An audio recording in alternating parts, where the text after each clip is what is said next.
Bible het be channel het be hozo sena bon chawin pakai Yesu Krista minin kalim na salam kain bolove ale ama sa chun video khat na simu win chu ban til chung chang point som langa zen in a sayvin ale chito ban som chun topic som khat na sai ki no hiten hi chu pathinen satana sim ham ti hi do na hoi ta hin hi chi video hi ai theile athung changya nei na ba pia like share subscribe ni him bor pi dingin pakai je sumnen ka hin ti me hi chi do na poi mo ta hi in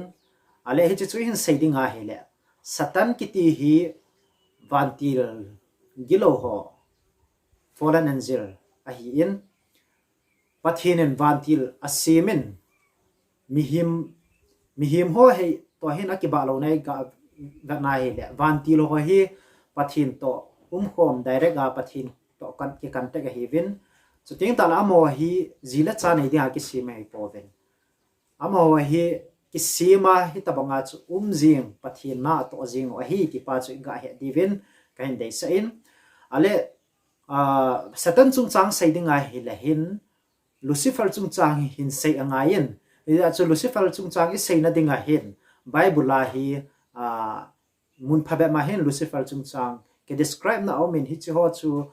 iga va na hel isaiah bung som la lin azam akisayin chuting ta le ezekiel bung som ni la git na zong hin chang som la khana pa na chu isima hele pathinen hi chu lucifer chung chang sai do theina ding in tail leng pa chapa ti in symbolize a hin bolen hi je achu ezekiel bung som ni la git to isaiah bung som la lin hi khat ve anabe wang ve yo hite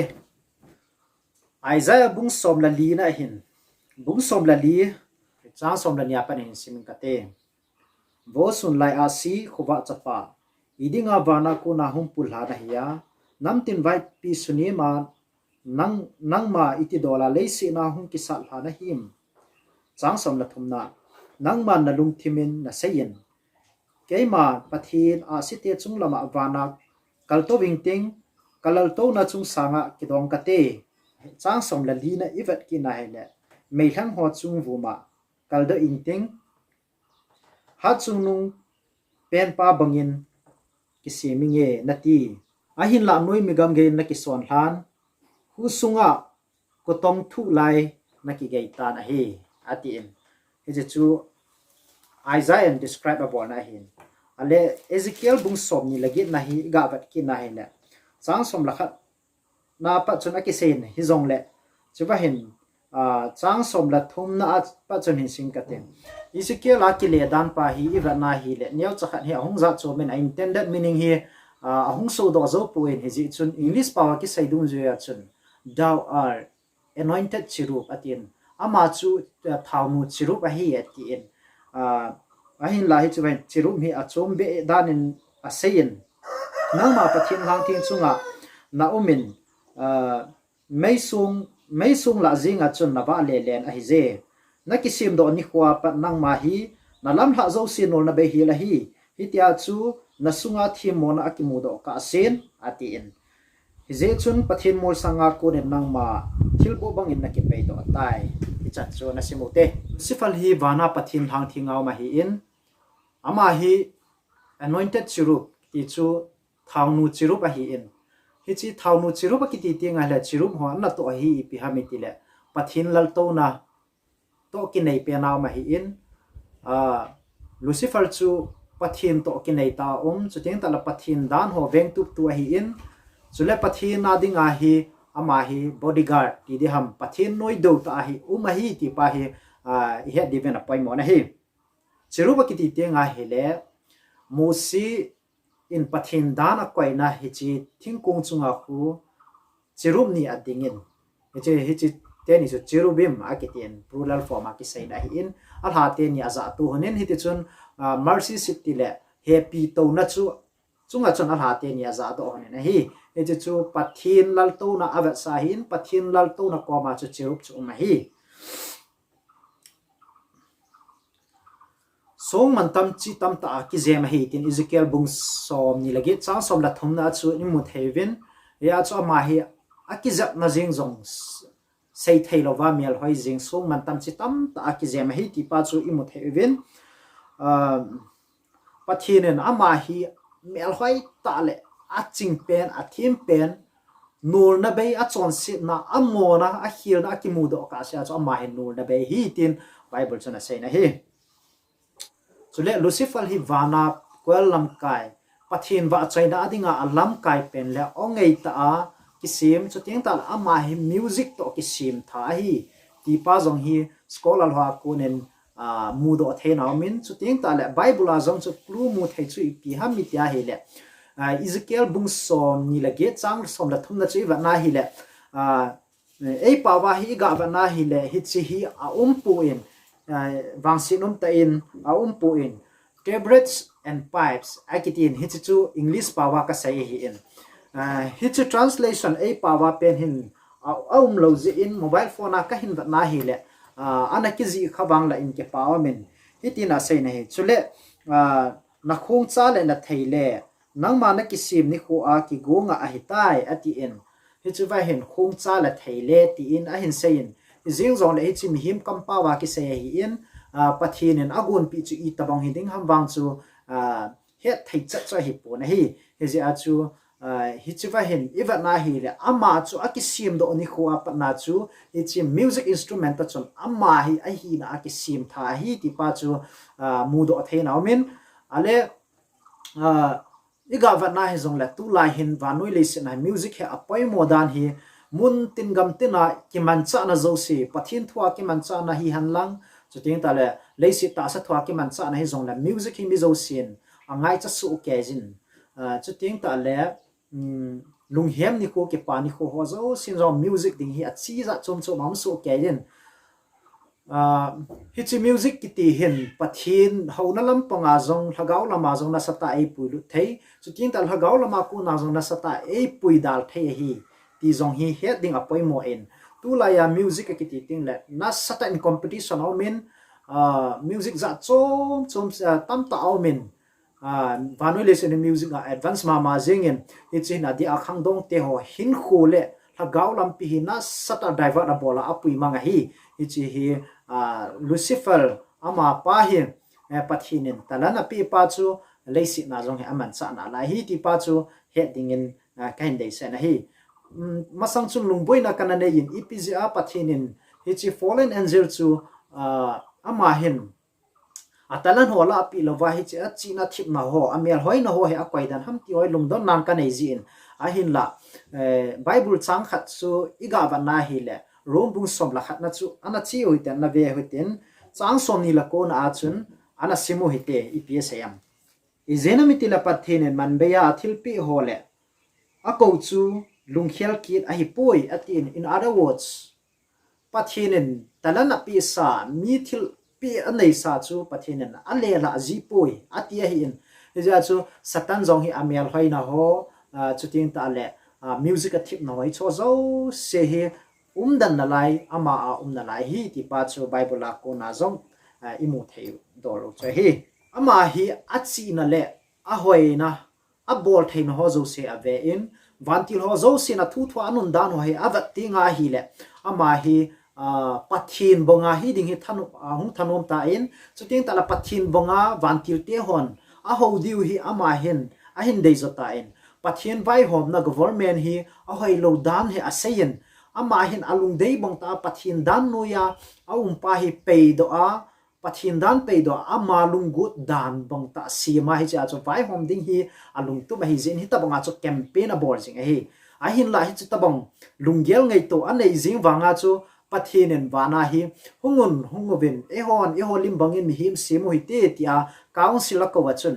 ama hi thil sim na chung changa invite hello ding hi ipizena me tile Lucifer chu ama chu itabangin thanei hanlang mial hoi hanlang ching hanlang thiem jong le ama chu thil sim hi bovin ichi thil sim na ding chung changa ama hi zau thei lo ding hi ho jong ki ho lo ding ko jong ki ko lo ding hi ti pa chu he the hi a hin la aman a hi na le a position ho chu ngai tu tinga hi le chi tabang ho a chu meeting ho a zau lo ding a zau lo ho chu ga ge la hin ama ding a jong chu inga ngai tu pi a hi le he chu ho chu ipiham alung thim set hung ke pat na ho dinga jong a factor khat hung hi the hi ti jong chu iga mu the ve ale pathian sarkar ti la pathian government hi i tabang hi diam ta ngai tu na ene ya hi le bible hi va na hi le pathian chu ngai lu pathian hi in happy tu pathian hi in adi avai hom tu pathian hi chu teng ta ki ta ta pathian ti hoi movin adi a chom lama ga sai pathian chu ngai lut pathian le adi avai hom tu hi chi hi khat ve hoi tai ngai to phat divin ta dein bible chan yau chakhat hin simin kate include divin Psalm number 25 verse 10 achun hi tina ki sen hi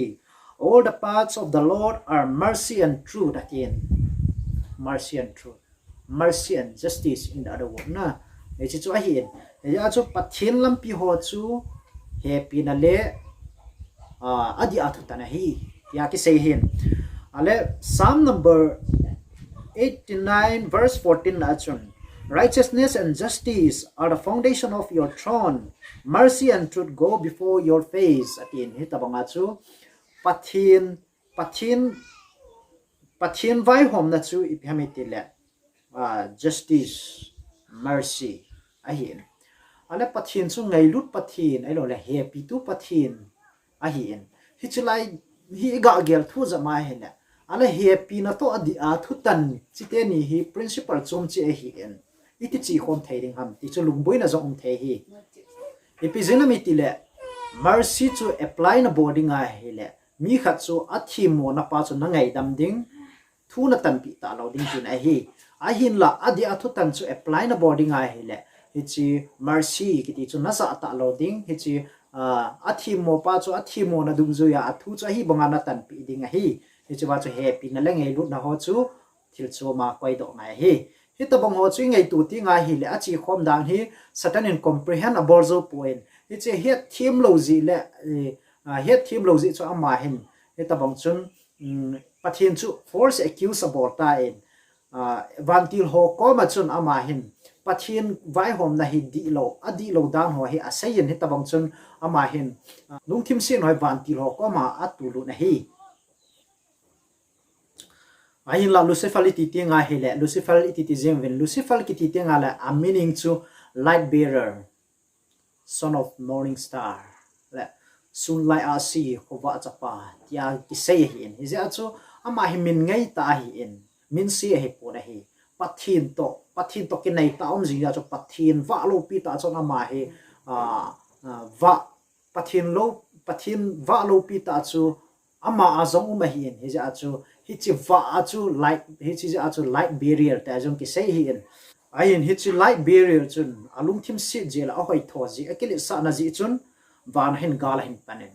revelation bung som la ni sang sa gya pa chang ko che na hi le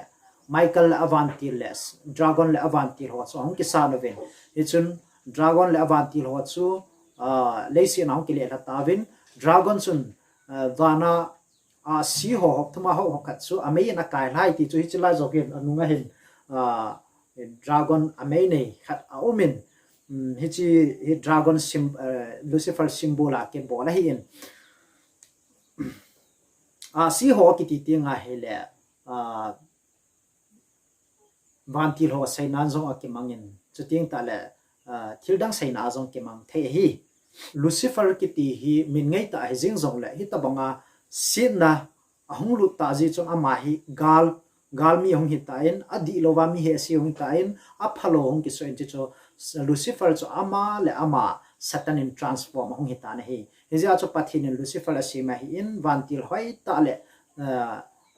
ching ta a si ma hi na hin la he chi chu a chi na a thip na ho cho mang khilen ama le ama satan in ahung ki transform en ahung ki hel do e ti pa chu dunia a equation to ki to ain se hi in don bu na hi chi hi in chi Lucifer cho satana ki sujing wanga chu amel hi a ki nei ding a ha sounding amit sanding elola amei sounding ti ho monster ho tabanga hi ding dan in ngai to hi chi monster ho hi masang lai mi hon thu sima ananeo mythological belief ho akuna hi amon thu sim na nei wa hi chi monster ho hi alim hi tabanga chu an sim wa hi chu satan lim dana to hi hon ingai to thu hi na hin la satan ki ti hi mel hoita a hi ti pa chu he mel lo diu chu teng ta la tu a zong hi van ti ho wa bonga thei ji wa hi in hi ja chu vantil to kimutu ho zo si yong hi ta sa thei po ne epizeno mitile second korin bung som la khat chang som la linan chun satan ama ta jing zong ava a vantil mel puzia a hi atien ya chu ava a vantil mel aput zi a hi en ga saiding in ho ho zong hi ho lin ta ta ho zong hi vantil to kimutu a ko na ho hung ki phut do ho zong hi ga va nai la muslim zong hi ga va nai hi la Muhammad in vantil khana ko na message amu in hi chu hi chi vantil ho chu iga va na hi le i ho dinga chu satan ti na hi jingen adi lo hi jingen vantil hem ho vantil ta ta lim banga vantil va banga va ho cho cho hi ding dan he ale revelation bu som la ni chang som na hin i va na he le adi lo va he se tu ahung ki tin satan he adi lo va he se tu ahung hi ta in zon bung som la ni chang som thum la khat na him leisi na leng chapa ahung hi ta in second korin bung li chang li na hin leisi na pathin a hi patin tua leisi na pathin hi satan a hi vana chu pathin hi no ma lalto na to no ma hi in izia chu munaki mu ta lo zia chu ama dinga munaki mu ta lo zia chu leisi na hung kile ha ta zia chu leisi na hi pathina o ma hi ti pa chu isai do nom ki noven kum sangum masanga chu pathin leisi hen simen mi him te simen hi chi mi him a sim chu satanin chon sit nine an la sa tai nine hiam tha ta in hi chi alhep la ta ji chun mi him te hi chon sit virus aki ve ta in hi chi chon sit virus om ta ji a chu leisi na mi him te ho hi van mundanga leisi dang ho planet dang ho mi him te ho to chon sit na halo mi him te ho to ki kon to thei ta lo ki chon ma thei ta lo leisi hi satanin pathin to zong ei khano vai ta nga chu leisi ni kum sangup zen quarantine ai ko hi in tua hi vanoi leisi hi lockdown a pha da hi in a hin tu phat nai cha hi ahung lung dinga hi pathinen he chi satan hi ama jing zong hi kum sang khat zen quarantine hin ko ki dinga hi in he chu ting ta la chun ki pa na e ho a dinga ki pa na thu pha la ki pa na cham kim inga jing nu chu pha chu hung dinga hi ti pa chu sei do no mo ben chon sit na dam lova dam mo hi ben we are living in the sin sick world kiti hi anoi le sin hi in he ja chu satan hin azo thei chana hi mi him te pathin cha te ho hi hep ha ding angai to hin a hin thil khat ingai tu diu khat chu iki cha lo diu khat chu pi hami tila satanin i ho lung thim hi a hep pu in ya lung thim ngai to hi i pi ham ti a he thei pu in a hin la satanin i thil gon i cha dan ho le yum cham ho zo sia ba he ama hin psychological ya e ma jiwa hi tabanga chu na to ji hi in mi khap ha na ho hi akum asang a hin bo ta ja hi ama hi pathin ching ta le thim ta hin sim to ke hona chu tu nya hi an hap ha na to hi na sata bol hi ja chu hi chu la hi ichi thei dio ai wanga chu iki cha lo dio kha chu pi ha mi tile satan hi pathin a zo hi ta in ni ja chu azo pa lang krista langa chu ipana hi le ho chu gar zo nai chan jing dio hap na ho zong hi e ho pathin zo na ip dio hi ti zong chu tu nya ga sai do no min ten na chaina dinga tu ni hi chu video na van hi na ke pa na lung heya hi le lung set ta in support nim bol jing in lang na loi na pai ho zong sel hin bolin aji chu pathin thu hin na hi in jesu krista hung ding kon cha hi ta in pathin thu ai ki tu lut phan hai tai ale in ve zom jing in lang abana video hin sim ki dio hi in video in sim ki dio hi pi ham mi tia hi le pathin in ipija satan cha pe pe na tha ro ham ti chung chang in sai dio hin ten ni ja chu lung lut un ta topic na za kha lo hi ding hi ji chun lung sit ten abana video zone in that pi ding in pakai meaning ka hi tim in tunia hi chi video na ba zin pathin pa theng na bu han na chunga ka ke pa e may God bless you.